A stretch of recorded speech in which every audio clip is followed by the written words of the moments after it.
I took over the referral department, I had zero experience doing referrals, right? Yeah. And so there was no kind of structure. There wasn't even, they weren't even managed by in a central way. It was all, they were part of a clinic. We have around 15 clinics, right? So they were all stationed there. And so there was no data. Everybody owned providers. They basically, whatever clinics they were in, they were handling those providers. So some of them had a huge volume, others had tiny volume. There was no way of knowing.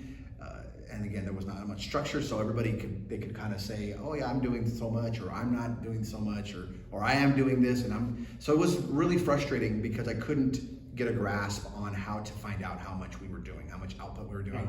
And I basically had heard that, you know, we're not following up with the patients, we're not getting stuff back, we're not getting stuff out on time. Some of the things are taking longer than others. And then when somebody would go out, we were in trouble, because now who's going to cover those doctors? So we'd have to get somebody from a different clinic to help out who knew nothing about those doctors. Right. It was just not a good model, right? Yeah. And so Valor was basically coming in with that, not having any data. I just started with Excel.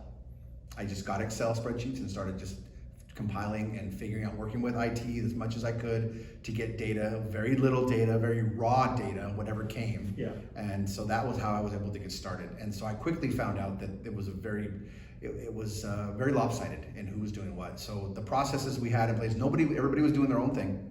There was no ability to standardize. I mean, everybody was at different clinics. Yeah. So I couldn't even manage them. And I was hearing the whole thing about just, so-and-so does this, but then so-and-so doesn't do this, and this one does this, and it's because we had some doctors who would go from one clinic to another, so they would get different service, right, depending on the unit.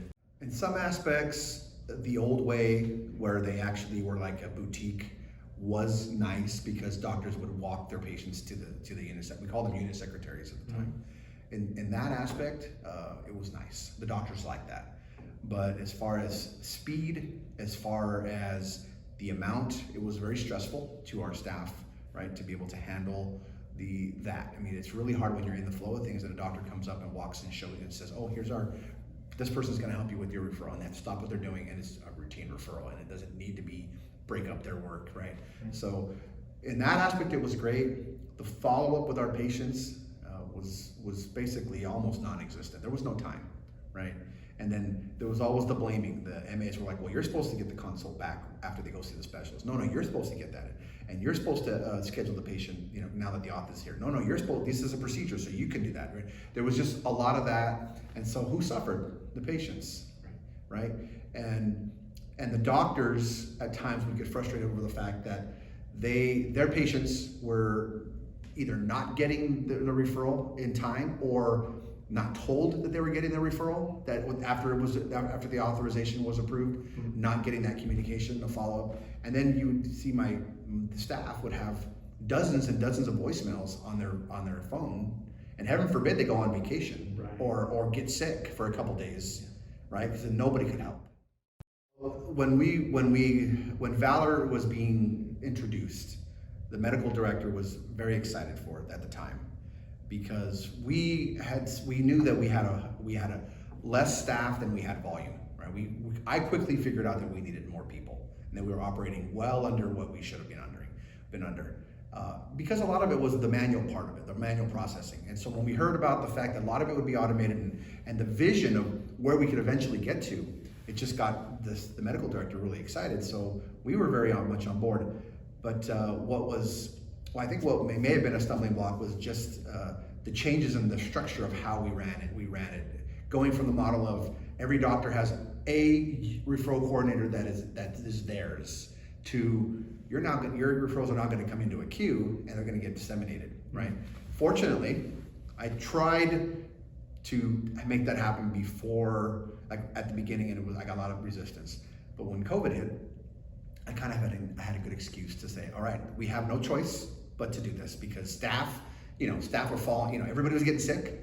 So even staff, right? So we operating at even less staff, and so everybody knew, well, we have to make do what we have. So I said, this is how we have to do it, and it was a very good excuse. And it's there was resistance with a few doctors, but I think now it's actually quite opposite. In fact, some doctors I get feedback saying, you guys are too fast. You're not giving me enough time to sign my note. Before I can even blink, I'm already getting a message to please sign my note. If I don't sign it within this, within a few hours or the same day at least, I'm getting a message the next day saying, please sign your notes so we can submit the referral. And they're like, but I'm okay with that. It's okay. Some doctors are a little, well, you got to give me a little more time. But most of the doctors are like, I get it. Now I got to get my act together. That has been a great. I love hearing that. I don't really get the complaints anymore. Now they're spoiled though. Now they're spoiled. Yes. So if we go past, we were at one point when I first started, we were probably we would get a new referral. Sometimes it would take 20 days before we could get to it. 15 days before we can get to it, right? Depending on the not urgent to stats. Obviously those got taken care of, which of course that is what stopped everything, because that had to break everything. And now we were at a point where we were at 4 days, 3 days, sometimes 2 days to submit a referral. And when we are fully staffed and everybody's there and not on LOAs and sick, and there were sometimes where 2 days we would get that referral out, and they got spoiled, right? So if we ever have lapses in that where people go out on LOAs or sickness, and my staff goes down for a little bit, they get, wait a minute, what's going on? It's already been 5-6 days. It's been 8 days. What's going on? You're right. I know you're used to 4 days, but give us a couple weeks. We'll get back there. So it's been kind of a I don't know, not nuisance, but you know what I mean, so right? It's a good type of. Yeah, it's okay. I'm okay with it. I get it. Yeah, because at the end of the day, it's about the patients getting care faster than they should get. And patients love that. They love the response time. Absolutely. When it first started, I mean, the idea was exciting, right? Fun. But because of the slowness in getting with our EHR, not because of VoluWare, but because of the EHR and their inability to quickly get things going, it was slow. It was a little tedious, and it actually kind of slowed them down at first. So there was a lot of this at very first. But then slowly, once we started saying, well, now you don't have to do this anymore. Oh, I don't? Yeah, and now you don't have to do this part anymore. Oh, I don't? No, that's all done with Valor now. Valor does it automatic. And now they're like, well, what else can Valor do? What else can we automate this? Can we automate that? Sure, let me ask. And it's funny, I used to say, every time I'd ask a question, I'd be like, okay, I know this is probably not possible, but just gonna ask. I don't even say that anymore, because 99% of the time, it's possible. So I just say, okay, this is what we want. Okay, yeah, we can do that. It's really nice. The most meaningful metric is how quickly are we able to submit, we call it process, an authorization when we get to it. And so that's one of the metrics, that is the highest visible metric that everybody sees, how quickly we're able to get. Right. Yeah, and so we made a goal of 5 days, right? And then we were so efficient that we had to improve that goal to 4 days. Right. Yeah, and we were gonna hopefully at the end of this year go to 3 days. But we're having some staffing challenges right now. Sure. And we're a non-for-profit, so we're waiting for FEMA money and things like that. So we're having to hold back on staff. Yeah. So we haven't been able to get to that goal. But the goal is to get to 3 and even 2 days. Okay. I don't know if we'll ever get to 2 days, because that just seems we cause our own problems a little bit because we're too fast. Yeah. But 3 days is probably a good number to be at for routine, Sure. right? So that's one of the biggest metrics. The other metric, I mean, there are so many others with our urgents and stat follow-ups. Mm-hmm. That became. We immediately identified that as something that we needed to do better at, right?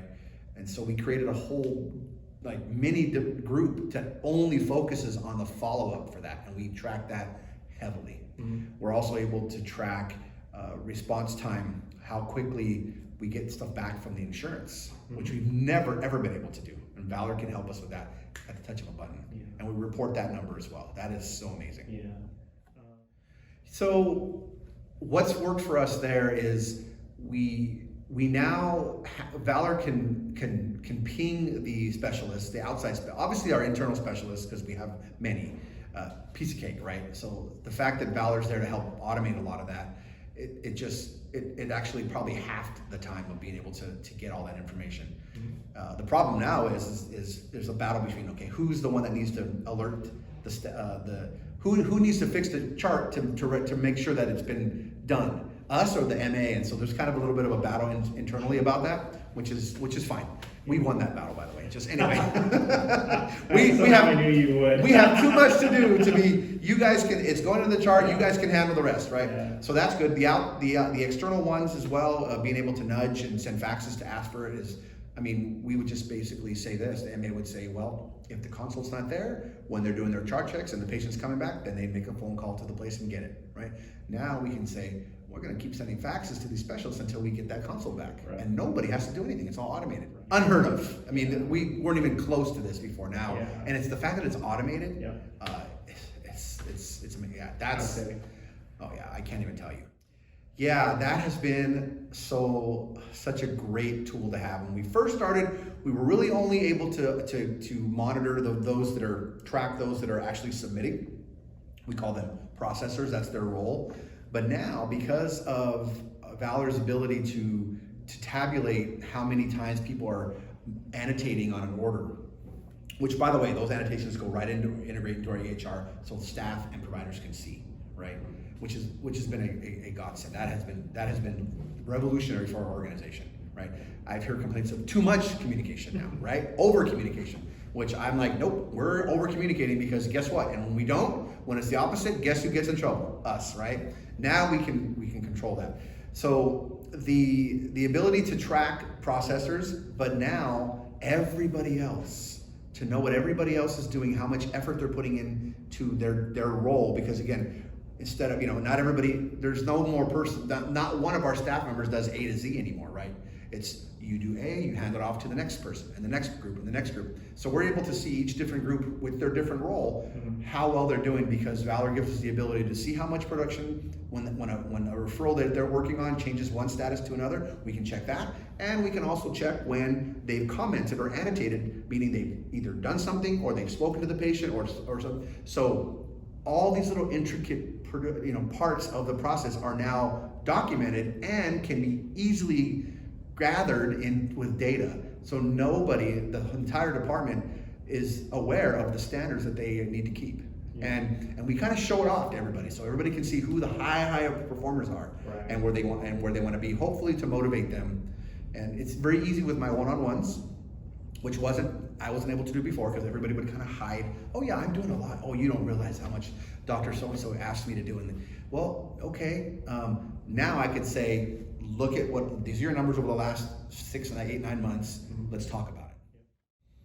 My favorite thing about Valor, honestly, is, you're gonna laugh, it's just working with you and Kathy. Working with Kathy is probably my favorite part. Absolutely. Honestly, she's like a kindred spirit for me. Well, it's just, and then Marty, I mean, every time I've worked with Marty and yourself, I think the relationship that I have with you guys, it's not like a typical vendor, what do you call that, right? It's not at all like that. I feel like you're part of our organization. Yeah. That's how you guys present yourself. It's not about, you want to help us. You see our pain points. Anytime I bring up an issue, when I say, I know you probably can't do it, but here's my pain point, and you're like, Kathy's like, you know what, I think we can do this, or we can do this, or we can even do this. And I'm thinking, oh my gosh, I get to choose which thing I want. That is the best. So that's my favorite part of it. Yeah. If you're looking at some type of application out there, does that application, do they have the ability to talk to portals? That is the number one benefit to Valor for my staff. The fact that if it can talk to a portal, that means more automation is available. And that just frees them up to not have to do the phone calls, right, or even go into the website, which is now not that big of a deal, but if they don't even have to, nor check to find out if the authorization has been approved, that is like, I can't even tell you how much that has been. So you have to be able to say that, can this application do that? The other thing is, how well does it integrate with your EHR? I know that our EHR isn't the easiest one to integrate with, but VolueWare, you guys have been able to find a way to make things work that I never thought you would be able to do. And like I said, when I ask questions, I'm like, now I think to myself, I'm not going to ask them, can you? I'm not going to use that statement where I don't know if you can do this. I just assume that you can now. And so to me, those are two biggest things. And can you grab data that will allow you to not only hold staff accountable, but reward high achievers, and also be able to help you make decisions in your organization on whether you need another specialist, or what's going on with your colonoscopies. Are you not doing enough? Why aren't we doing enough screenings? Do we have enough in the queue? You can do that kind of data gathering with Valor that wasn't possible before. Those are the things those are the biggest things that I would recommend. Can that application do those three things? Oh, trust me, this is a funny story, because we are in the process of changing EHRs, right? And so there's 3 that we're vetting right now.